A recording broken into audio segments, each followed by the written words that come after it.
Right. And you put that example.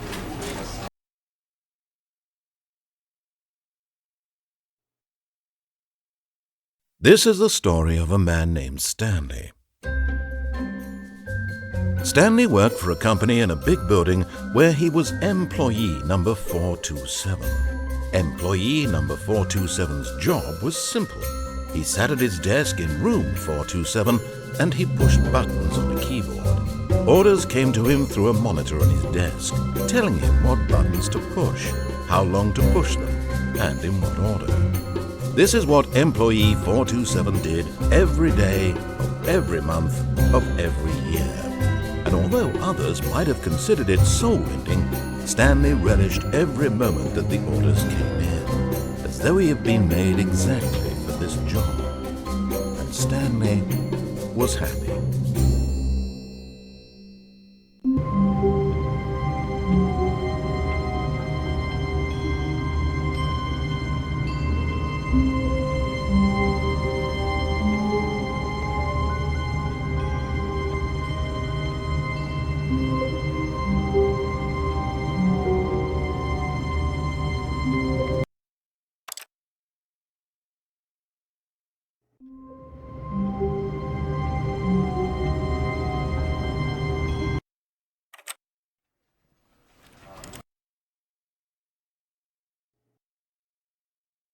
This is the story of a man named Stanley. Stanley worked for a company in a big building where he was employee number 427. Employee number 427's job was simple. He sat at his desk in room 427 and he pushed buttons on a keyboard. Orders came to him through a monitor on his desk, telling him what buttons to push, how long to push them, and in what order. This is what employee 427 did every day of every month of every year. And although others might have considered it soul-ending, Stanley relished every moment that the orders came in, as though he had been made exactly for this job. And Stanley was happy. And then one day, something very peculiar happened. Something that would forever change Stanley. Something he would never quite forget. He had been at his desk for nearly an hour when he realized that not one single order had arrived on the monitor for him to follow. No one had showed up to give him instructions, call a meeting, or even say hi. Never in all his years at the company had this happened, this complete isolation. Something was very clearly wrong. Shocked, frozen solid, Stanley found himself unable to move for the longest time. But as he came to his wits and regained his senses, he got up from his desk and stepped out of his office.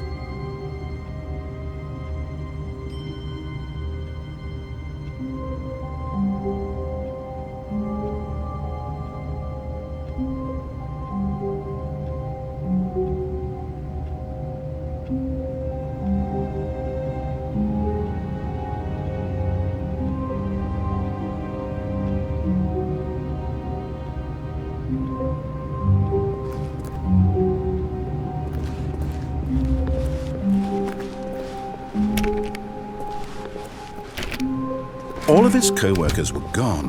What could it mean?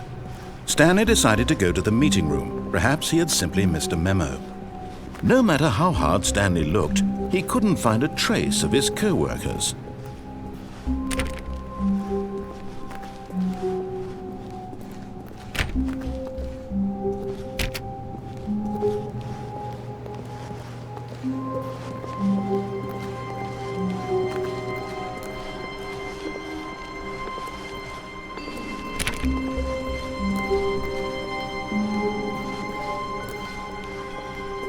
When Stanley came to a set of 2 open doors, he entered the door on his left.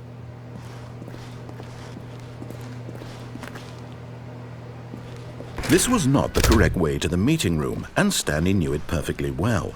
Perhaps he wanted to stop by the employee lounge first, just to admire it.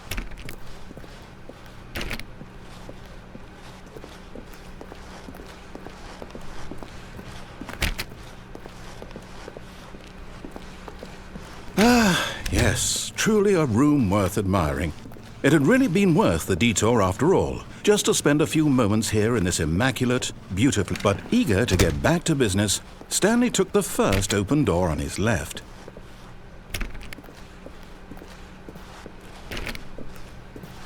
And so he detoured through the maintenance section, walked straight ahead to the opposite door, and got back on track.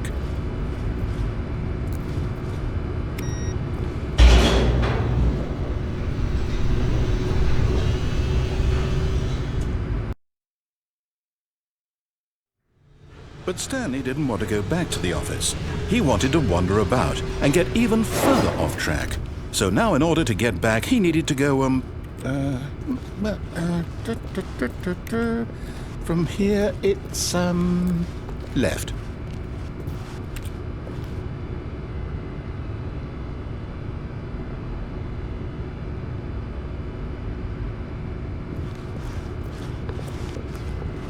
Oh, no, it's to the right, my mistake.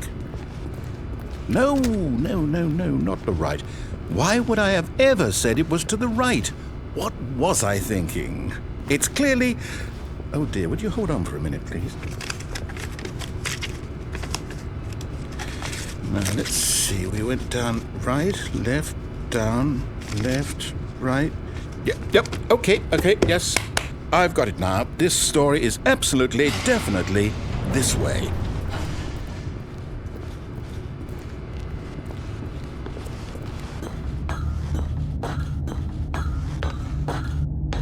No.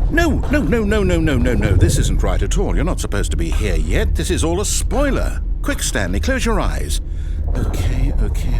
We just have to get back to, oh, who am I kidding? It's all rubbish now. The whole story completely unusable. How about, rather than waste my time trying to salvage this nonsense, we'll just restart the game from the beginning. And this time, suppose we don't wander so far off track, Okay, from the top.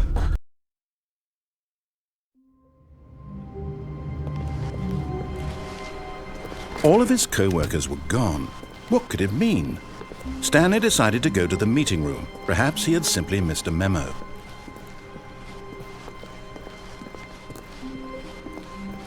When Stanley... Wait, what?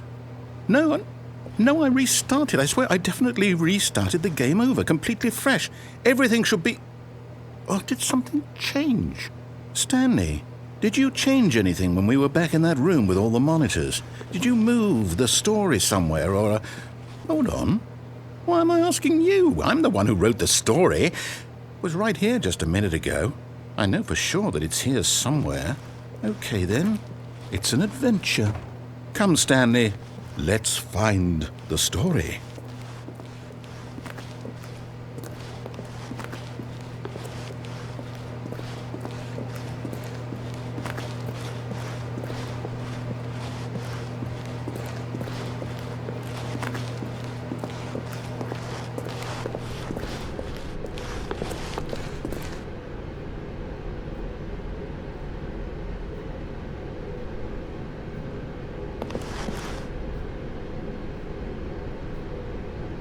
I'll say it, this is the worst adventure I've ever been on. I can promise you there definitely was a story here before.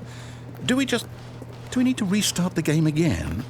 Well, I find it unlikely that we'll ever progress by starting over and over again, but it's got to be better than this.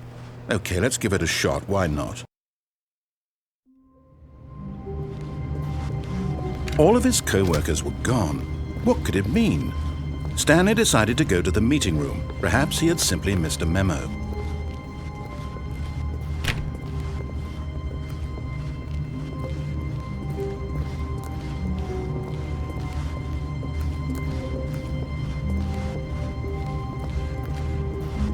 Okay, yep, it's worse. I might be remembering this wrong. It's possible the story is back where we just came from. Why don't we go back the other direction and see if we missed anything?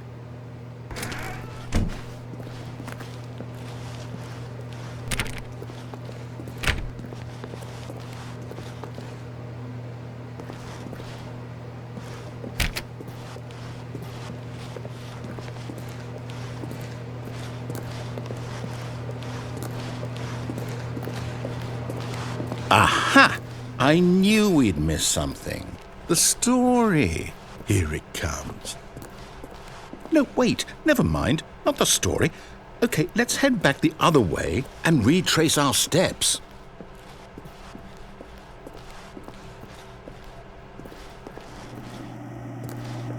Now this... Well, I'll be honest, I don't recognize this place at all. Is this the story? I don't think so. I can't quite recall, but I believe my story took place in an office building. Is that correct? Do you remember, Stanley? Well, do you know what? Since I've completely forgotten what we were supposed to be doing, how about this? You win! Congratulations! I know you put in a lot of hard work, and it really paid off, so good job. Oh, no, I don't feel right about this at all. We both know you didn't put in any actual work for that win. Some people win fair and square, and this was not one of those situations. Okay, I'm getting weirded out by whatever this place is. I don't care what might happen this time. I have to restart.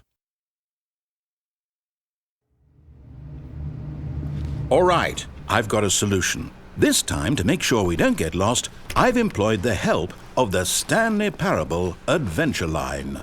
Just follow the line. How simple is that?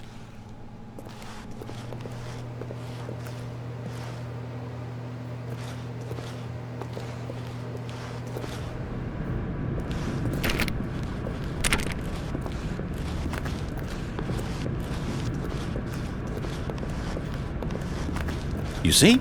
The line knows where the story is. It's over in this direction. Onward, Stanley, to destiny. Though, here's a thought. Wouldn't wherever we end up be our destination, even if there's no story there? Or to put it another way, is the story of no destination still a story? Simply by the act of moving forward, are we implying a journey such that a destination is inevitably conjured into being via the very manifestation of the nature of life itself? Whoa. Hang on. That got a bit weird back there. Well, I'd like to apologize. Not sure where I was going with all that. You know what? I think what we need right now is a bit of music to lighten the mood.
Cut the music, go back and look at that fern.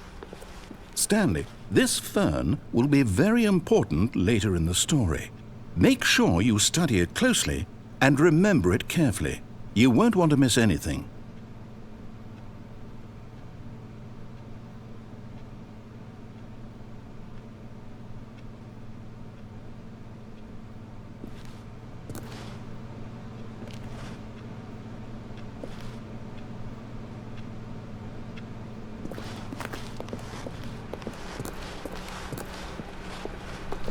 Wait, what?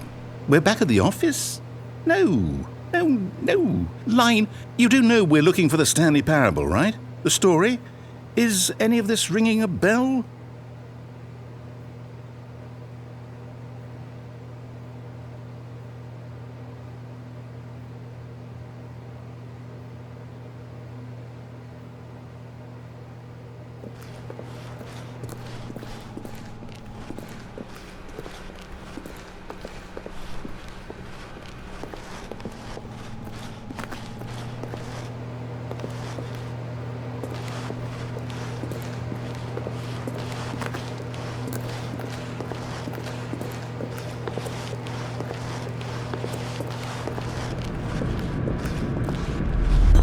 No, not again, Line. How could you have done this to us? And after we trusted you, after everything we've been through, you...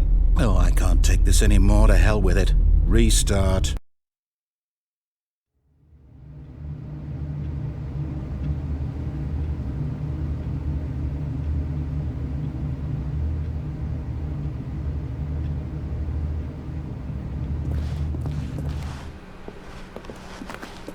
You know what, Stanley?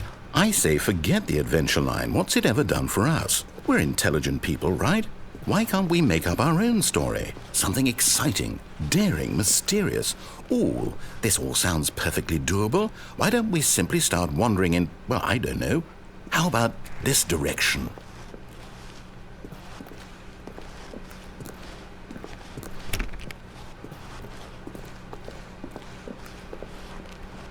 Now, yes, this is exciting. Just me and Stanley forging a new path, a new story. Well, it could be anything.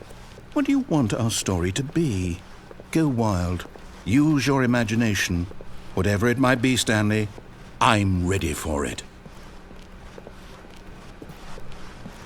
Oh, no, not you again. Stanley, I'd also like to veto the line from having any role in our awesome new story. No lines or monitor rooms. Just don't acknowledge it, and we should be fine.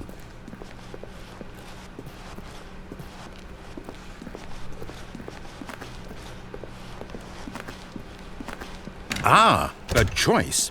We get to make a decision. From here, the story is in our control. How important we mustn't squander the opportunity. In fact, I believe I need a minute to think here. Just walk in circles for a minute. Okay. So I know that each door has to lead somewhere, which means that somewhere, the place where we're trying to go, there must be a reverse door that leads here. And that in turn means that our destination corresponds with the counter-inverted reverse door's origin. So starting from the right, let us ask, will taking the right door lead us to where we're going? And since the answer is clearly yes, then by all accounts, the door on the right is the correct one. Another victory for logic. Come, Stanley, our destiny awaits.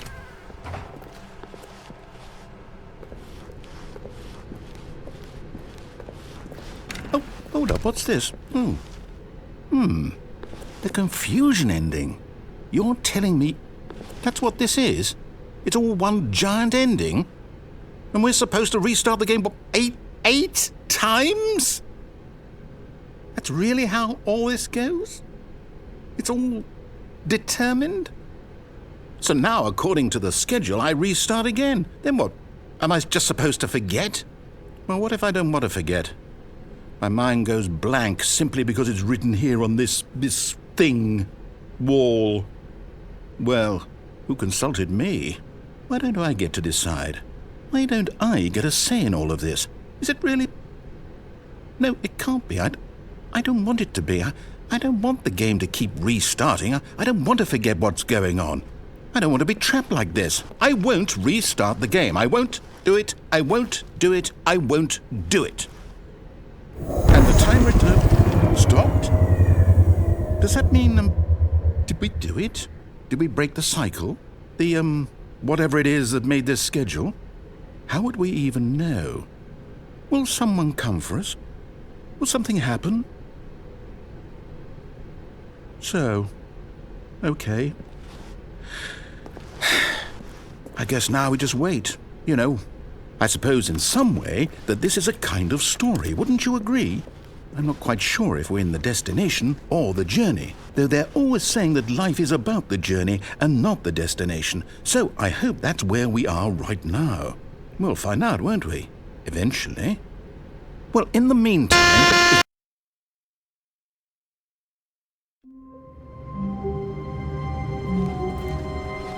All of his co-workers were gone. What could it mean? Stanley decided to go to the meeting room. Perhaps he had simply missed a memo.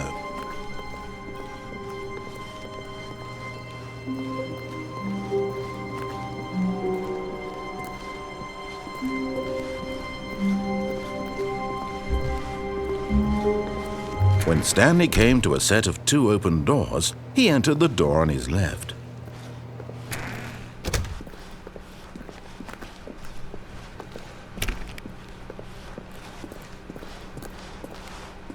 Yet there was not a single person here either.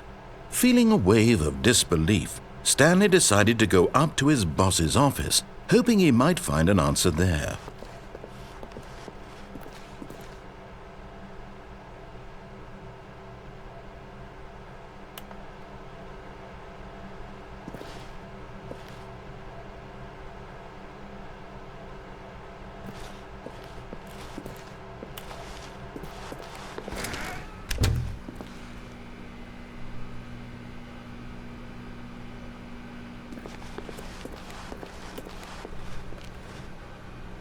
Coming to a staircase, Stanley walked upstairs to his boss's office.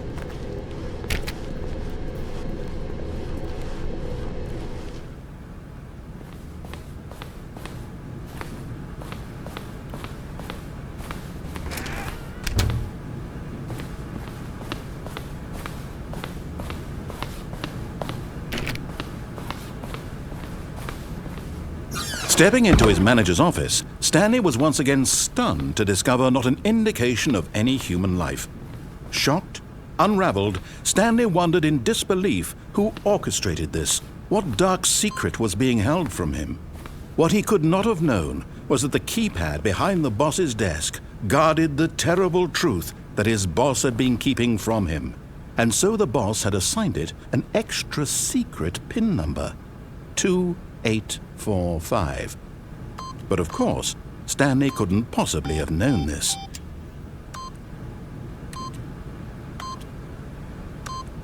Yet incredibly, by simply pushing random buttons on the keypad, Stanley happened to input the correct code by sheer luck. Amazing. He stepped into the newly opened passageway.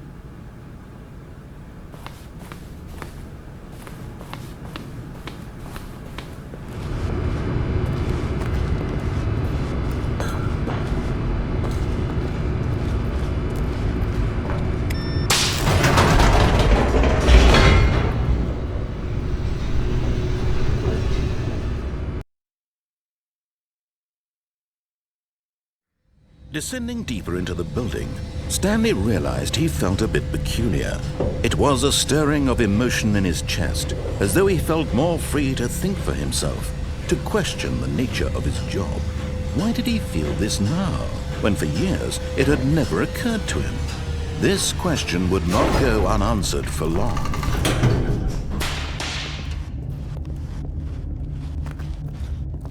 Stanley walked straight ahead through the large door that read Mind Control Facility.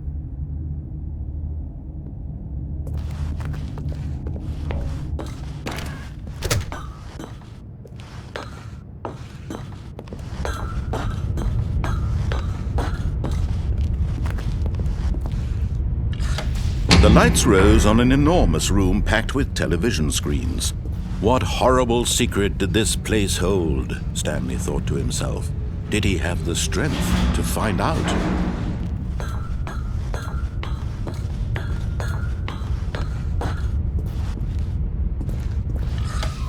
Now the monitors jumped to life, their true nature revealed. Each bore the number of an employee in the building, Stanley's co-workers. The lives of so many individuals reduced to images on a screen, and Stanley, one of them, eternally monitored in this place where freedom meant nothing.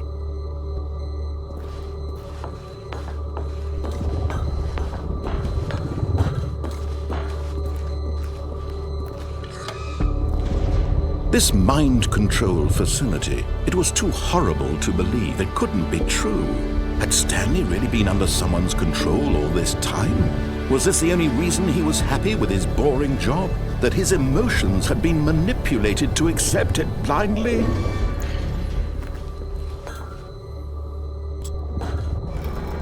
No, he refused to believe it. He couldn't accept it. His own life in someone else's control? Never! It was unthinkable, wasn't it? Was it even possible?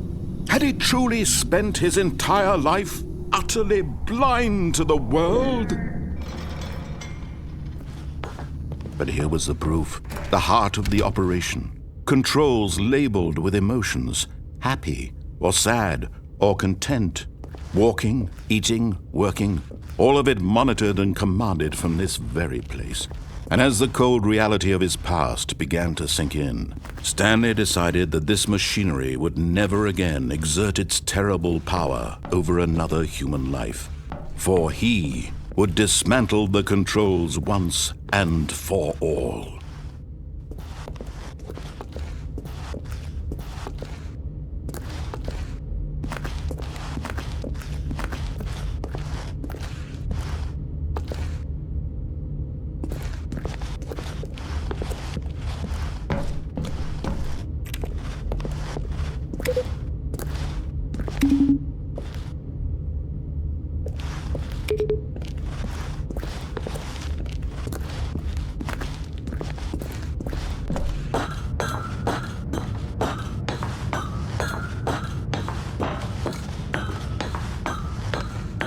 And when at last he found the source of the room's power, he knew it was his duty, his obligation, to put an end to this horrible place and to everything it stood for.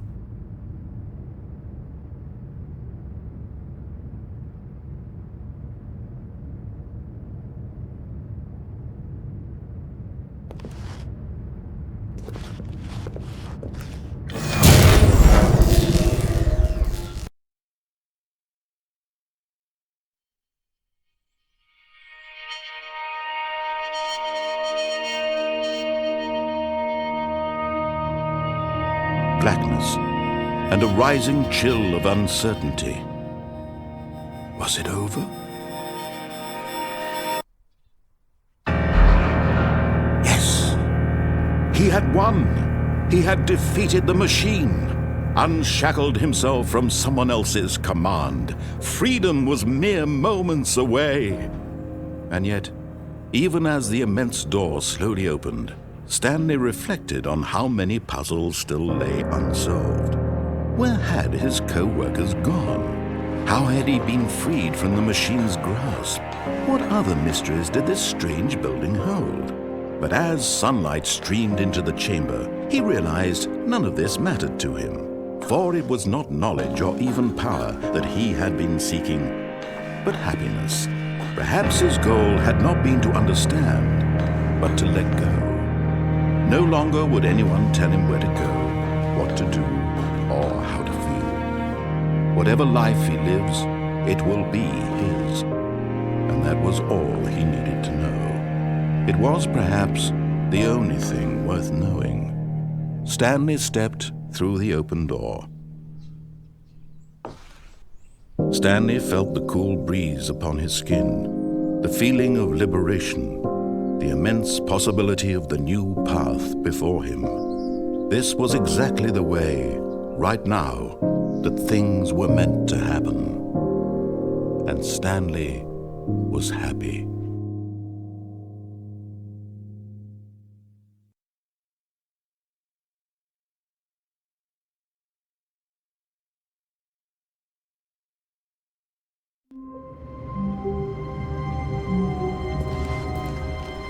All of his co-workers were gone. What could it mean? Stanley decided to go to the meeting room. Perhaps he had simply missed a memo.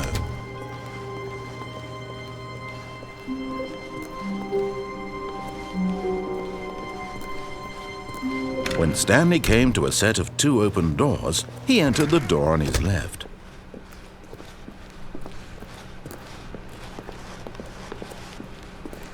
Yet there was not a single person here either.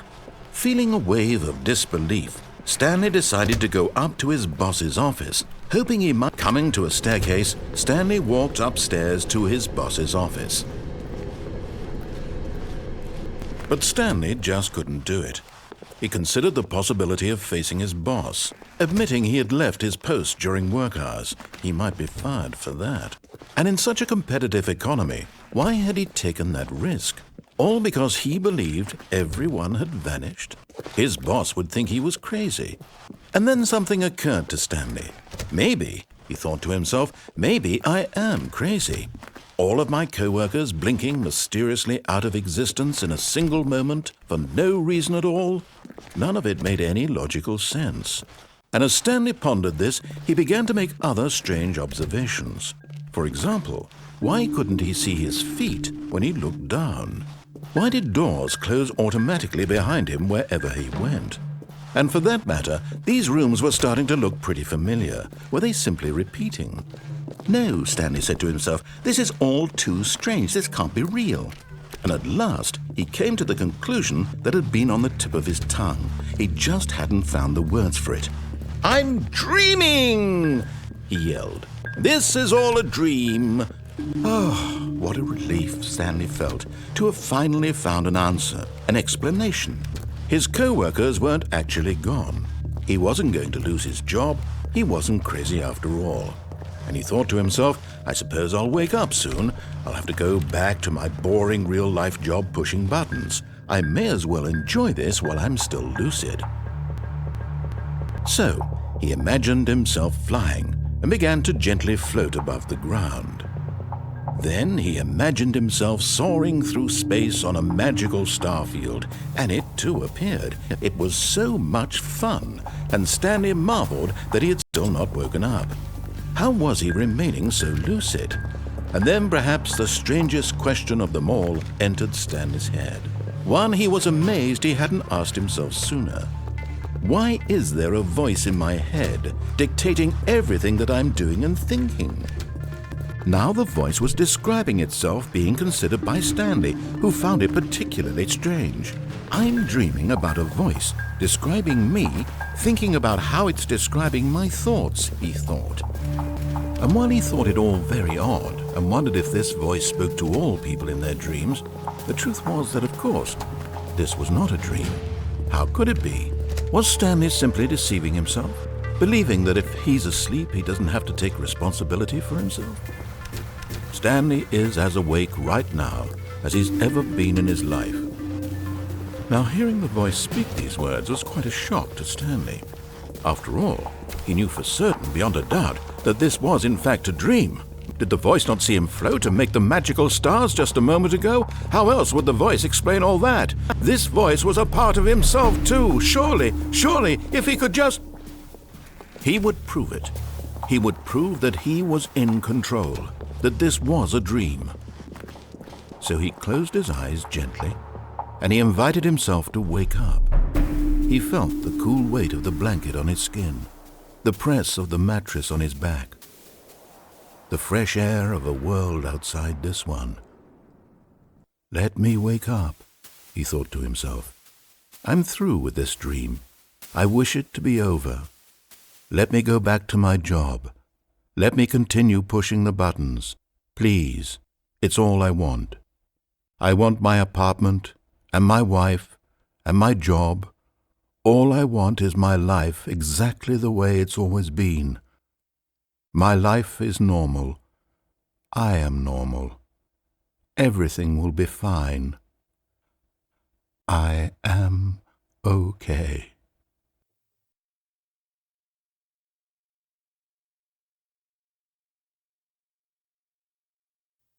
Stanley began screaming. Please, someone, wake me up. My name is Stanley. I have a boss. I have an office. I am real. Please, just someone tell me I am real. I must be real. I must be. Can anyone hear my voice? Who am I? Who am I? And everything went black.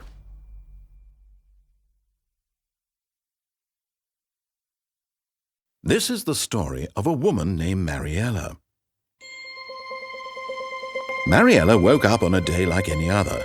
She arose, got dressed, gathered her belongings, and walked to her place of work.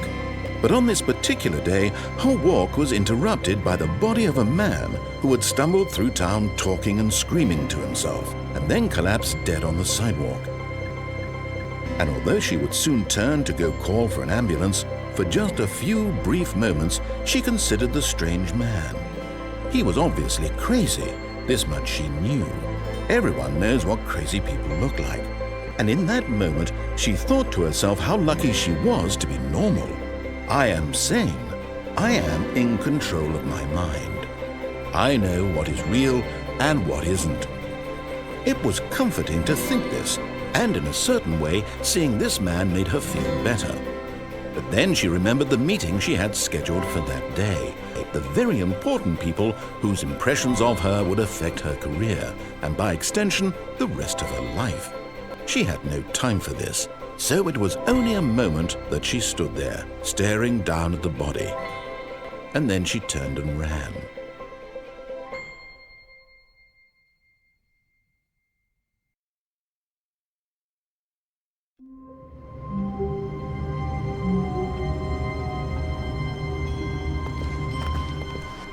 Someone was following Stanley. He was sure of it.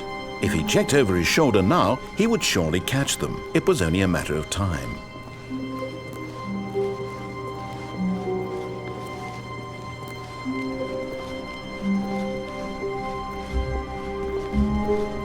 When Stanley came to a set of 2 open doors, he entered the door on his... This was not the correct way to the meeting room, and Stanley knew it perfectly well. Perhaps he wanted to stop by the employee lounge first, just to admire it. Wow, yes, this room. But eager to get back to business, Stanley took the first open door on his left.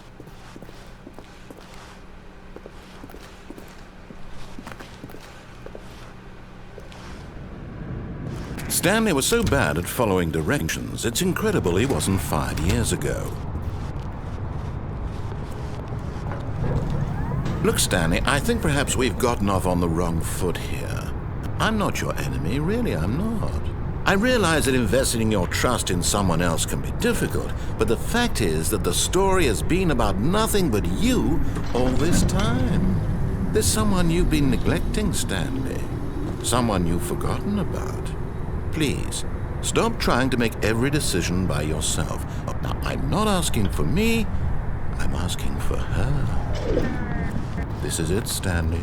Your chance to redeem yourself, to put your work aside, to let her back into your life. She's been waiting. That's her, Stanley. You need to be the one to do this.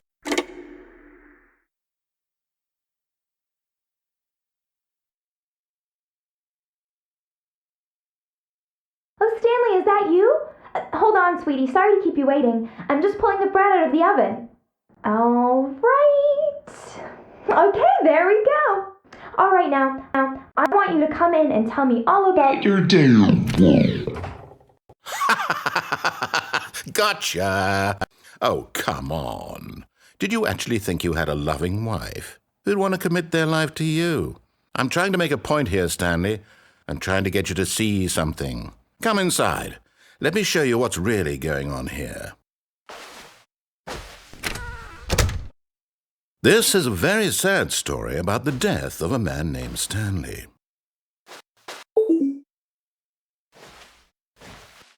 Stanley is quite a boring fellow.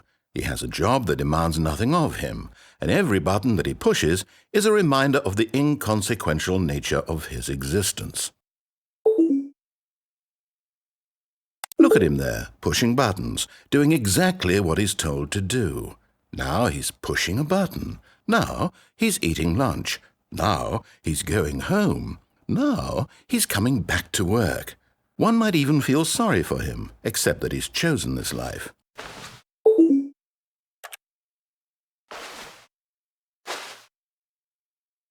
But in his mind, he can go on fantastic adventures. From behind his desk, Stanley dreamed of wild expeditions into the unknown, fantastic discoveries of new lands. It was wonderful, and each day that he returned to work was a reminder that none of it would ever happen to him. And so he began to fantasize about his own job.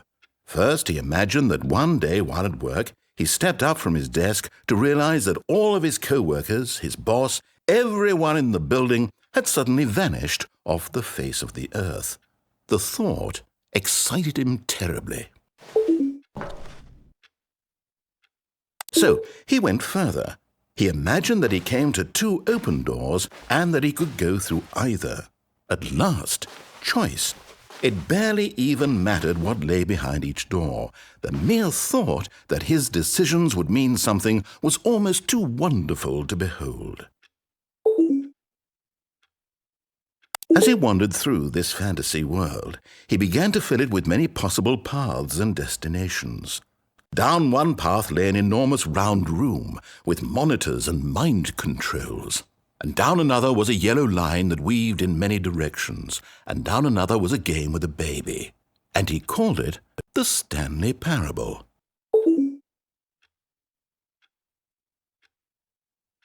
It was such a wonderful fantasy, and so in his head he relived it again, and then again, and again, over and over, wishing beyond hope that it would never end, that he might always feel this free.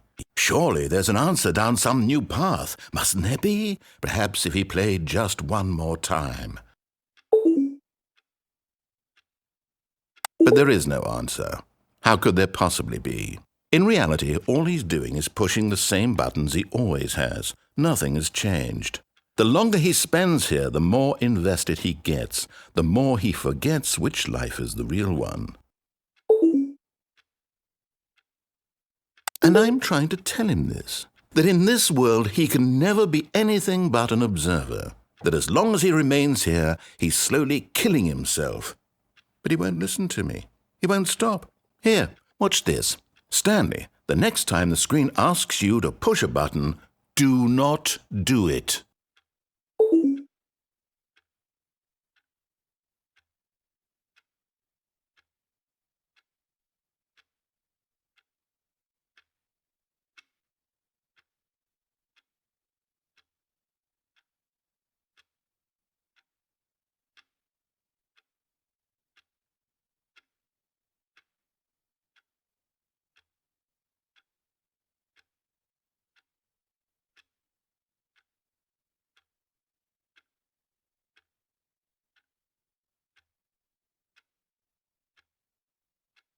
You see?